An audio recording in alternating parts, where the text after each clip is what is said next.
Audio Jungle.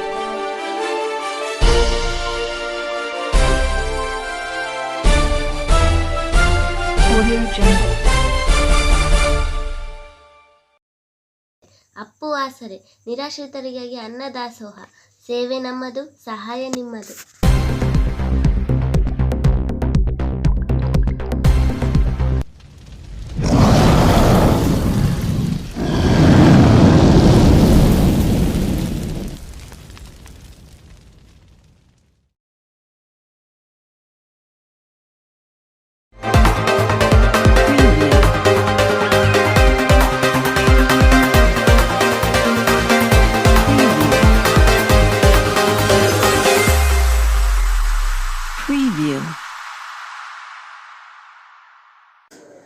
ನಮಸ್ಕಾರ ವೀಕ್ಷಕರೇ, ಜನನಾಯಕ Appu T ವಾಹಿನಿಯ ಸಮಸ್ತ ವೀಕ್ಷಕ ಬಂಧುವಿಗೆ ಸ್ವಾಗತ. ನಾನು ಹೊನ್ನೂರು ಸ್ವಾಮಿ.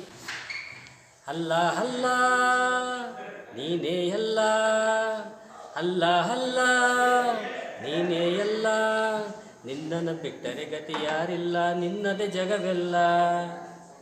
ಬಹುಶಃ ಈ ಹಾಡು ಹೇಳ್ಬಿಟ್ರೆ ಸಾಕು, ತಟ್ಟಲ್ಲಿ ನೆನಪಾಗೋದು ಡಾಕ್ಟರ್ ರಾಜ್ಕುಮಾರ್ ಅವರು ಹಾಡಿರ್ತಕ್ಕಂಥ ಗುರಿ ಸಿನಿಮಾದ ಒಂದು ಹಾಡು. ಬಹುಶಃ ಇವತ್ತು ಈ ಕ್ಯಾಪ್ ಹಾಕಿ ಈ ಹಾಡನ್ನು ಹೇಳಲಿಕ್ಕೆ ಒಂದು ಕಾರಣ ಇದೆ.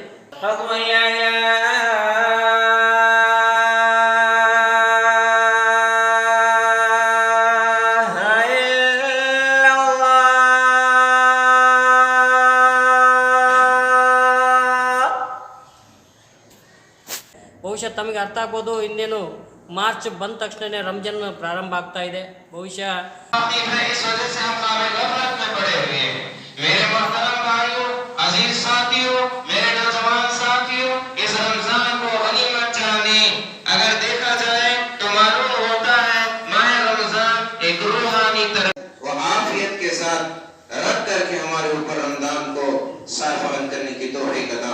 मशहूर आयत करीमा है सूरह बकरा की 180 पर 3वीं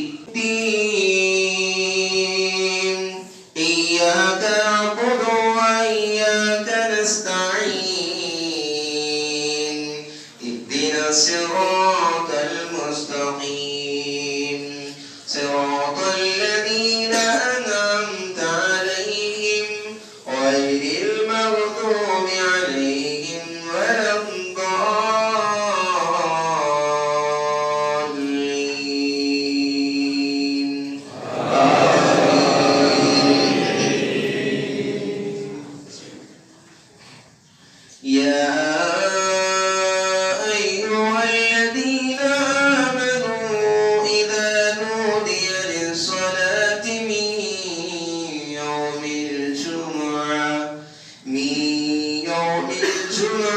فسعوا إلى ذكر الله وذروا البيع ذلكم خير لكم إن كنتم تعلمون فإذا قضيت الصلاة فانتشروا في الأرض وابتغوا من فضل الله واذكروا الله كثيرا لعلكم تفلحون. ಇಷ್ಟು ಒಂದು ಬರಬಿಸಿಲಿನಲ್ಲಿಯೂ ಕೂಡ ಉಪವಾಸ 1 ತಿಂಗಳು ಮಾಡಬೇಕಂದ್ರೆ ಭಾಳಷ್ಟು ಅಲ್ಲ ಅವರಿಗೆ ಏನೋ ಒಂದಿಷ್ಟು ಶಕ್ತಿ ಕೊಟ್ಟಿರ್ಬೋದಾ ಅಂತಕ್ಕಂಥ ಪ್ರಶ್ನೆ ಹುಡುಕ್ತಾ ಹೋದರೆ ನಿಜವಾಗ್ಲೂ ನನಗೆ ಆಶ್ಚರ್ಯ ಆಯಿತು. ಇವತ್ತು ಈ ಸಲ್ಲೂರು ಮಸೀದಿ ಅಲ್ಲ, ಯಾವುದೇ ಕರ್ನಾಟಕದಲ್ಲಿ ಮುಸ್ಲಿಂ ಮಸೀದಿ ಇದ್ದರೂ ಕೂಡ ಪುಸ್ತಕ ತಗೊಂಡು ನಾವು ಮಸೀದಿ ಕಟ್ತಾ ಇದ್ದೀವಿ, ನಿಮ್ಮ ಕೈಲಾದಷ್ಟು ಸಹಾಯ ಮಾಡಿ ಅಂತ ರಾಜಕೀಯ ವ್ಯಕ್ತಿ ಮುಂದೆ ಕೈ ಚಾಚಿರೋದು ಉದಾಹರಣೆಗಳೇ ಇಲ್ಲ. ನಿಜವಾಗ್ಲೂ ಹ್ಯಾಂಡ್ಸಪ್ ಅಂತಲೇ ಹೇಳ್ಬೋದು. ಹಾಗಾದರೆ ಯಾಗ್ರಿ ಇದು ಮಸೀದಿ ಕಟ್ಟಿದ್ದಾರೆ ಸರ್? ನಮ್ಮ ಸಮುದಾಯದಲ್ಲಿ ನಾವೇ ಕೈಲಾದಷ್ಟು ಕಲೆಕ್ಟ್ ಮಾಡ್ಕೊತೀವಿ, ನಾವೇ ಇದಕ್ಕೇನಾದರೂ ಒಂದಿಷ್ಟು ಉದ್ಧಾರ ಮಾಡಬೇಕಂದ್ರೆ ನಾವೇ ಅದಕ್ಕೆ ಸಹಾಯ ಕೊಡ್ತಾ ಇದ್ದೀವಿ ಅಂತಕ್ಕಂಥ ಮಾತು ಕೂಡ ಕೇಳಿ ಬರ್ತಾ ಇದೆ ಸ್ನೇಹಿತರೆ. ನಿಜವಾಗ್ಲೂ ಅದ್ಭುತ. ಇದು ಮುಸ್ಲಿಂ ಸಮುದಾಯದ ಒಗ್ಗಟ್ಟು ಅಂತಲೇ ಹೇಳ್ಬೋದು. ಬಹುಶಃ ಇವತ್ತು ನಮ್ಮ ಜೊತೆ ಭಾಳಷ್ಟು ಕಾರ್ಯದರ್ಶಿಗಳು, ಆಮೇಲೆ ಅಧ್ಯಕ್ಷರು, ಕಮಿಟಿಯವರು ಭಾಳಷ್ಟು ಜನ ಇದ್ದಾರೆ. ಅಷ್ಟಕ್ಕೂ ಈ ಒಂದು ಸಂಡೂರು ಮಸೀದಿ ಯಾವ ಮಸೀದಿ, ಯಾವ ಏರಿಯಲ್ಲಿ ಬರ್ತಾ ಇದೆ? ಇದು ಹಜರತ್ ಬಿಲಾಲ್ ಮಸೀದಿ, ಆಲಿ ಹದೀಸ್ ಸಂಡೂರು. ರೋಜ್ ಇರ್ತಕ್ಕಂಥ ದಿನಗಳು ಬಂದವು, ರಂಜಾನ್ ಬಂತು. ಬಹುಶಃ ಏನೆಲ್ಲ ಆಚರಣೆ ಮಾಡ್ತಾರೆ ಈ ಮಸೀದಿ ಕಡೆಯಿಂದ ಅಂತಕ್ಕಂಥ ಕೂಡ ನಾನು ತಿಳಿಸ್ತಾ ಹೋಗ್ತೀನಿ.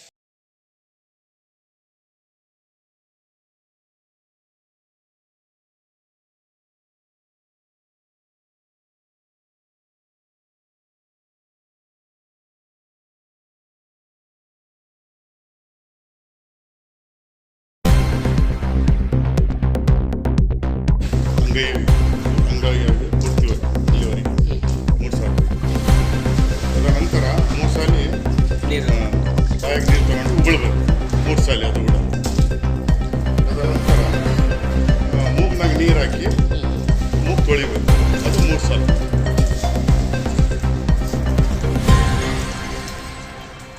ಮೂಗಿನಲ್ಲಿ ಕೂಡ ನೀರು ಹಾಕಿ ತೊಳಿಬೇಕು, ಕ್ಲೀನ್ ಮಾಡ್ಕೋಬೇಕು. ತದನಂತರ ಮುಖವನ್ನು 3 ಸಾರಿ ತೊಳಿಬೇಕು, ಹಣೆಯಿಂದ ಇದು ಕೆಳಗಿನವರೆಗೆ, ಕುತ್ತಿಗೆವರೆಗೆ. ಕುತ್ತಿಗೆವರೆಗೆ 3 ಸಾರಿ ತೊಳಿತಾರೆ. ತದನಂತರ ಬಲಗೈ ಇಲ್ಲಿವರೆಗೆ,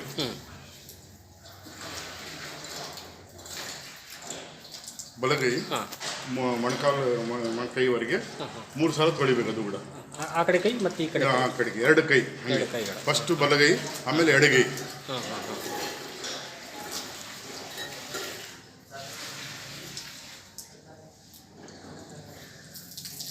ಅದಾದ್ಮೇಲೆ ಸರ್ಕ ಮಸ ಅಂತ ಹೇಳ್ತಾರೆ. ಹಣೆಯಿಂದ ಹಿಡಿದು ಕುತ್ತಿಗೆವರೆಗೆ 2 ಕೈಯಿಂದ ಕ್ಲೀನ್ ಮಾಡೋದು ತಲೆಯದು. ಅದಾದಮೇಲೆ ಕಿವಿ ಒಳಗೆ ಇದ್ದಿದ್ದಲ್ಲ ಅದು ಕ್ಲೀನ್ ಮಾಡೋದು ಅದೇ ಬೆರಳಿಂದ. ಅದಾದಮೇಲೆ ಬಲಗೈ, ಬಲಗಾಲು, ಎಡಗಾಲು 3 ಸಾಲ ತೊಳಿಬೇಕು, ಪಾದದವರೆಗೂ, ಪಾದದ ಪೂರ್ತಿ. ಇದು ವಜು ಅಂತ ಹೇಳ್ತಾರೆ. ಇದು ವಜು. ಅಂದರೆ ಪ್ರತಿಯೊಬ್ಬರು ಇಲ್ಲಿ ಬರ್ತಕ್ಕಂಥವ್ರು ನಮಾಜಿ ಮಾಡಬೇಕಂದ್ರೆ ಇದು ಮಾಡಿದ್ರೇನೆ ಮುಂದೆ ನಮಾಜಿ ಮಾಡೋಕ್ಕೆ ಶುದ್ಧಿ, ಇಲ್ಲ ಅಂದರೆ ಇಲ್ಲ.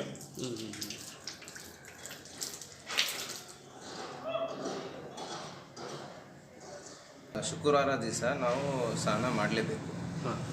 ಸ್ನಾನ ಮಾಡಿ ಅದಾದಮೇಲೆ ನಾವು ಶುಕ್ರವಾರ ನಮಾಜಿಗೆ ಬರ್ತೀವಿ. ಅದಾದಮೇಲೆ ಮತ್ತೆ ಮನೇಲಿಂದ ವಜು ಮಾಡ್ಕೊಂಡು ಬಂದರೆ ಓಕೆ. ಈಗ ನಾನು ಮನೇಲಿಂದ ಸ್ನಾನ ಮಾಡ್ಕೊಂಡು ವಜು ಮಾಡ್ಕೊಂಡು ಬಂದಿದ್ದೀನಿ, ಬಟ್ ನಿಮಗೆ ತೋರಿಸ್ಕೋಸ್ಕರ ನಾನು ಇನ್ನೊಂದು ಸಲ ವಜು ಮಾಡಿದ್ದೀನಿ.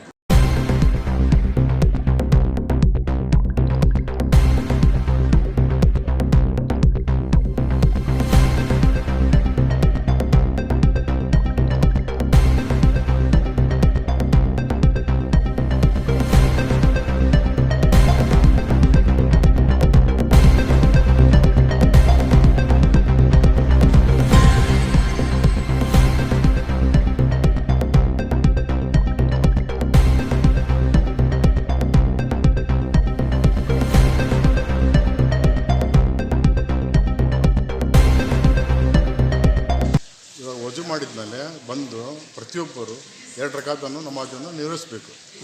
ತದನಂತರ ಮೌಲ್ವಿ ಸಾಬ್ ಬರ್ತಾರೆ, ಅವರು ಬೋಧನೆ ಚಾಲು ಮಾಡ್ತಾರೆ 12:45ಕ್ಕೆ, 1:20ಕ್ಕೆ ಬಂದ್ ಮಾಡ್ತಾರೆ.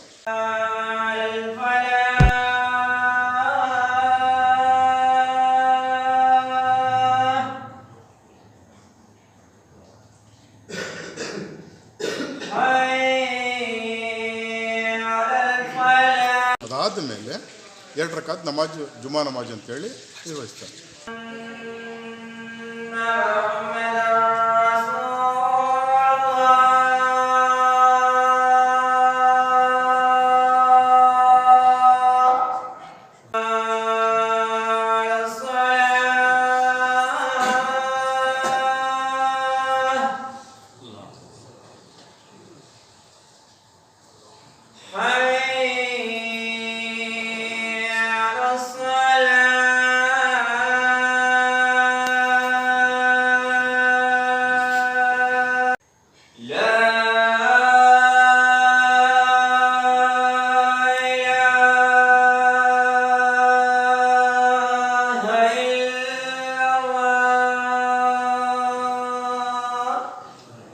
ನನಗೆ ಆಶ್ಚರ್ಯ ಆಗಿತ್ತಂದ್ರೆ ಧರ್ಮಗುರುಗಳು ಮಾಡಿರ್ತಕ್ಕಂಥ प्रवचन असरत नहीं करता।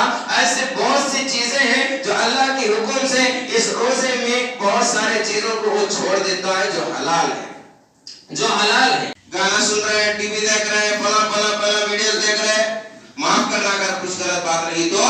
आज हमारे मसाजिद में भी आम है, मेरे नौजवान बच्चों से जो हमारे साथी छोटे छोटे बच्चे हैं मोबाइल लेकर के आते हैं, माँ बाप से कुछ बोल कहाँ है बेटे मस्जिद में पूछो। ನಾನು ಅಂದ್ಕೊಂಡೆ ತಿಂಗಳು ವರ್ಷ ಏನು ಕಂಠಪಟ್ಟು ಹಾಕಿರೋ ಬಿಡಪ್ಪ ಅಂತೇಳಿ. ಆದರೆ ಅವರು ಯಾವುದೇ ಒಂದು ಪುಸ್ತಕ ನೋಡ್ದೇ ನೀಟಾಗಿ ಒಂದು ವರ್ಡ್ ಕೂಡ ತಪ್ಪಾಗಿ ಕಾಣ್ದೇ ಇಲ್ಲಿ ಪ್ರವಚನ ಮಾಡಿದ್ರು. ಹೀಗಾಗಿ ನನ್ನ ಹೆಸರು BM ಅತಾವುರ್ ರೆಹಮಾನ್ ಅಂತೇಳಿ. ಏನು ಓದಿರಿ ನೀವು? ಸರ್ ನಮ್ಮಲ್ಲಿ ಒಂದು ಆಲಿಮಿಯತ್ ಅಂತೇಳಿ ಆಲಿಮ್ ಕೋರ್ಸ್ ಇರುತ್ತೆ 8 ತಿಂಗಳದ್ದು 8 ವರ್ಷದ್ದು. ಅದಾದಮೇಲೆ ಫಜೀಲತ್ ಅಂತೇಳಿ ಇದು BA ಟೈಪ್ ಆಗುತ್ತೆ, ಅದು MA ಆಗುತ್ತೆ ಸರ್. ಹಾಗಾಗಿ ಫಜೀಲತ್ ಅಂತೇಳಿ ಒಂದು 2 ವರ್ಷ ಸರ್. ಟೋಟಲಿ ಒಂದು 10 ವರ್ಷ ನಂದು ಓದಾಗಿದೆ ಸರ್. ಅಂದರೆ ಹೆಂಗಿರ್ಬೇಕು ರೀ, ಇಷ್ಟು ಜನ ಕೂತ್ಕೊಂಡು ನನ್ನ ವಾಕ್ಯ ಕೇಳ್ತಾರೆ ಅಂತಂದರೆ ಗೆಟಪ್ ಹೆಂಗಿರಬೇಕು? ಬಹುಶಃ ಒಂದು ಕಡೆ ಆಗ್ಬಿಟ್ರೆ ಒಂದು ಒಳ್ಳೆ ಕಾರು, ಒಂದು ಒಳ್ಳೆ ಚೈನ್ ಸರ, ವಾಚು, ಒಳ್ಳೆ ಒಂದಿಷ್ಟು ಗೆಟಪ್ಪಲ್ಲೇ ಡ್ರೆಸ್ ಇರ್ತಿತ್ತು. ಬಹುಶಃ ತಮ್ಮ ಒಂದು ವಾಚ್ ಕೂಡ ಕೈಯಲ್ಲಿಲ್ಲ, ಸರಳವಾಗಿ ಸಿಂಪಲ್ ಆಗಿ. ಅಂದರೆ ಈ ಕುರಾನಲ್ಲೇ ಈ ಥರ ಹೇಳುತ್ತಾ ಸಿಂಪಲ್ಸಿಟಿ, ಅಥವಾ ನೀವೇನೋ ಆರ್ಥಿಕವಾಗಿ ಏನು ಬಡವರಾ ಅಥವಾ ಚೆನ್ನಾಗಿದ್ದೀರಾ ಅಂತಕ್ಕಂಥ ಒಂದು ಪ್ರಶ್ನೆ ಮೂಡುತ್ತೆ ಸರ್. ಇದು ನೀವು ಕ್ವಶನ್ ಕೇಳ್ತಾ ಇದ್ದರೆ ನನಗೆ ಕಣ್ಣಲ್ಲಿ ನೀರು ಬರ್ತಾ ಇದೆ.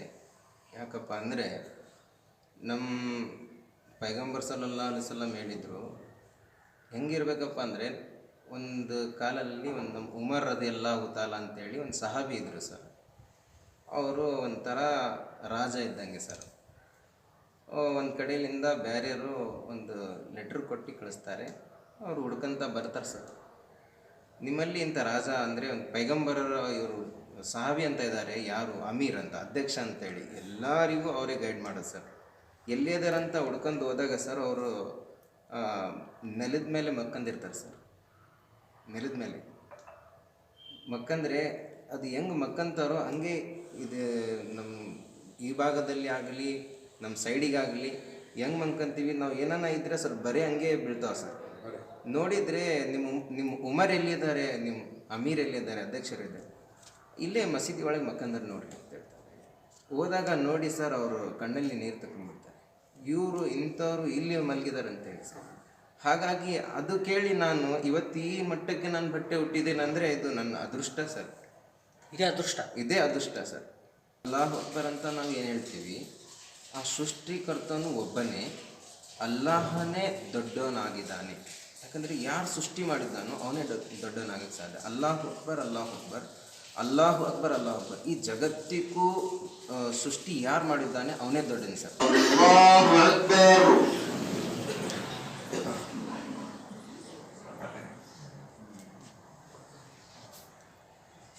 ಏನಂದರೆ ನಾವು ಏನು ಮಾಡ್ತಿದ್ದೀವಿ ಏನಿಲ್ಲ ಅಂತೇಳಿ ಒಂದು ಒಳ್ಳೆ ಭಾವನೆಯಿಂದ ನಾವು ಕರಿತೀವಿ. ಮಸೀದಿ ಬನ್ನಿ ಅಂತ ಏನಂತ ತೋರಿಸ್ತೀವಿ, ಎಲ್ಲ ಇದು ಮಾಡ್ತೀವಿ ಸರ್. ದೇವರಲ್ಲಿ ನಾವು ಒಂದೊಂದು ಸೆಕೆಂಡ್ ಒಂದೊಂದು ನಿಮಿಷ ನಾವೇನೇನು ಮಸೀದಿಗೋಸ್ಕರ ಮಾಡೀವಿ, ಈ ಅಧಿಕಾರ ಕೊಟ್ಟ ಮೇಲೆ ಏನೇನು ನಾವಿಲ್ಲಿ ಮಾಡಿದ್ದೀವಿ ಅನ್ನೋದನ್ನು ಹಿಡಿತಾ ಇರ್ತದೆ. ನಿಜವಾಗಿಯೂ ಆ ದೇವರ ಭಯ ಇತ್ತಪ್ಪ ಅಂತ ಹೇಳಿದರೆ ಈ ಸ್ಥಾನಕ್ಕೆ ಎಲ್ಲರೂ ನಾನು ಬೇಡ ನೀನು ಬೇಡ ಅಂತಾರೆ. ಈಗ ಎಲ್ಲರೂ ನಾವೇನಾಗಿದ್ವಿ ಅಂತ ಹೇಳಿದ್ರು ಸುತ್ತ, ಆದರೂ ಎಲ್ಲರೂ ಫೋರ್ಸ್ ಮಾಡಿ ಇಲ್ಲಪ್ಪ ನೀವು ಮಾಡೋಕ್ಕೆ ಬರ್ತದೆ, ಕೆಲವು ದಿನ ನೀವು ಮಾಡಿರಿ ಅಂತೇಳಿ ನಮಗೆ ಕೊಟ್ಟಿದ್ದಾರೆ. ಅದು ದೇವರ ಒಂದು ಅನುಗ್ರಹ ಅಂತ ನಾನು ನಂಬ್ಕೊಂಡಿದ್ದೀನಿ. ಆದಮೇಲೆ ಇಷ್ಟು ಭಯ ಇರ್ತದೆ ಅಂದರೆ ನನಗೆ, ನಾವೆಲ್ಲರಿಗೂ ನಾವೇನು ತಪ್ಪೇನಾದರೂ ಮಾಡಿದರೆ, ಯಾಕಂದರೆ ಬೇರೆಯವ್ರನ್ನ ತಪ್ಪು ಮಾಡಿದರೆ ಅಷ್ಟು ಕಂಡು ಬರೋಲ್ಲ. ನಾವೇನಾದ್ರು ತಪ್ಪು ಮಾಡಿದರೆ ಮಸೀದಿಯವರೆಲ್ಲ ಹಿಂಗೆ ತಪ್ಪು ಮಾಡ್ತಾರೆ ಅನ್ನೋದನ್ನು ಒಂದು ಧರ್ಮಕ್ಕೆ ನಾವು ಒಂದು ಕಳಂಕ ಹಚ್ಚಿದಂಗೆ ಆಗುತ್ತೆ ಒಂದು. ಎರಡನೇದು, ನಾವು ತಪ್ಪು ಮಾಡಿದ ಮೇಲೆ ಎಲ್ಲಕ್ಕಿಂತ ಜಾಸ್ತಿ ನಮಗೆ ಹಿಡಿತ ಆಗುತ್ತೆ ಅಲ್ಲಿ ದೇವರಲ್ಲಿ. ಅದು ಬಹಳ ಗೊತ್ತಾಗುತ್ತೆ ಹೇಳಲಿಕ್ಕೆ. ಹಾಗಾದರೆ ಅಲ್ಲಾಹನ್ನ ಯಾವ ರೂಪದಲ್ಲಿ ಕಾಣ್ತೀರಿ ಸರ್? ಅಲ್ಲಾಹ ಅಂದರೆ ಸೃಷ್ಟಿಕರ್ತ.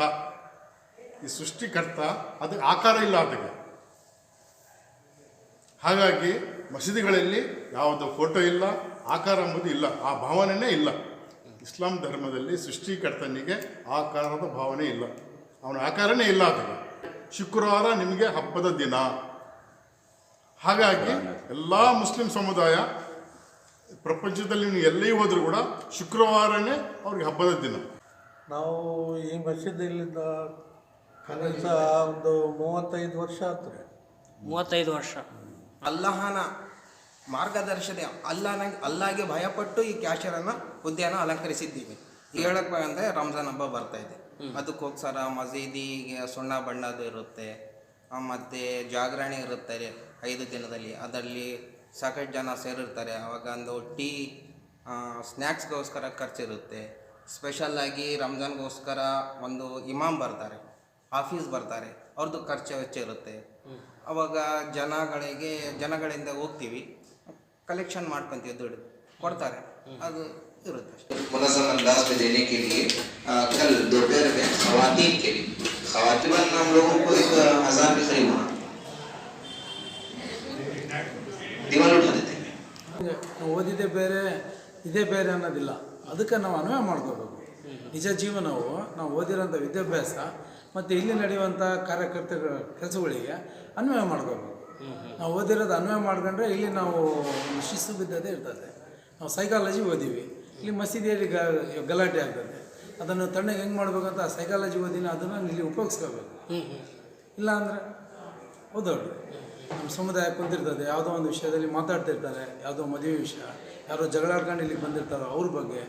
ಯಾರ್ಯಾರು ಬರ್ತಾರೆ ಮಸೀದಿ, ಒಳ್ಳೆಯವರು ಕೆಟ್ಟವರು, ಹುಡುಗ ಹೆಂಡತಿ ಹೊಡೆದಿರ್ತಾನೆ ಬಂದಿರ್ತಾನೆ, ಅವನಿಗೆ ಶಾಂತಿಯುತವಾಗಿ ನಾವು ಹೆಂಗೆ ಮಾಡಬೇಕು ಅದನ್ನು ನಾವು ಕಲ್ತ್ಕೊಂಡಿದ್ದು ಇಲ್ಲಿ ಉಪಯೋಗಿಸ್ಕೊಂತೀವಿ.